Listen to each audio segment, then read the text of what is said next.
So I have sharp green, jasmine green, and pine green. It's a new marker. I haven't tried it out, but it's got this tip on it that's kind of like a brush. So I thought I would try it out. And this is the color is that sharp green, which is right here in the palette, then jasmine green, and then pine green. So I'm going to start with this little circle that I have penciled in.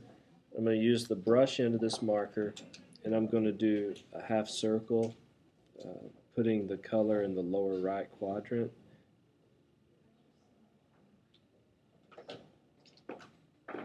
Something like that. Then I'll use the next color in the value scale, and I'll step that back a little bit. Something like that.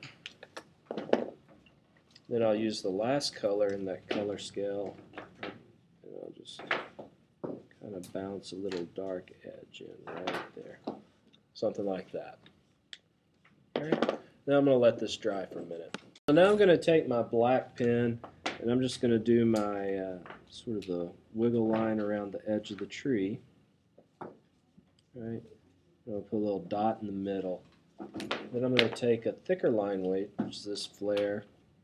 I'm going to thicken in the line weight on the shadow side of that tree. I may also add some branching elements in there as well. And you know, you could say this might be a tree that would be just kind of like a deciduous shade tree type thing. But I think I will take my sharp green again, see if I can get a little blending coat on there. And I'm going to leave it alone. I think that one's good to go as a tree type. We'll call this one tree type A. Okay? And we'll move on to tree type B next. So I'm going to start by using this pink color. I'm going to work that into the circle. And then I may use this mauve color. Then I'm going to use this darker mauve purple for the shadow. I'm going to give that a minute to set up. And then I'm going to take the pink and I'm going to accent it again.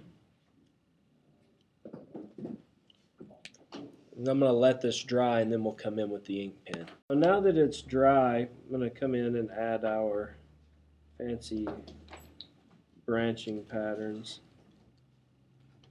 Make this edge a little more lacy than the other one.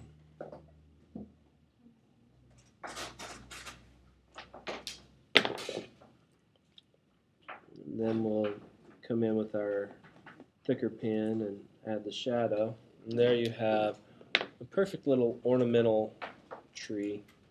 Now, we'll talk a little bit later. I'll draw some in context, and we'll talk about whether you do shadows with cross-hatching, or you do shadows that are solid, or shadows with color. But for now, that works pretty good for an ornamental tree. And you can do variations of this, all pink or all purple, or pink and purple together.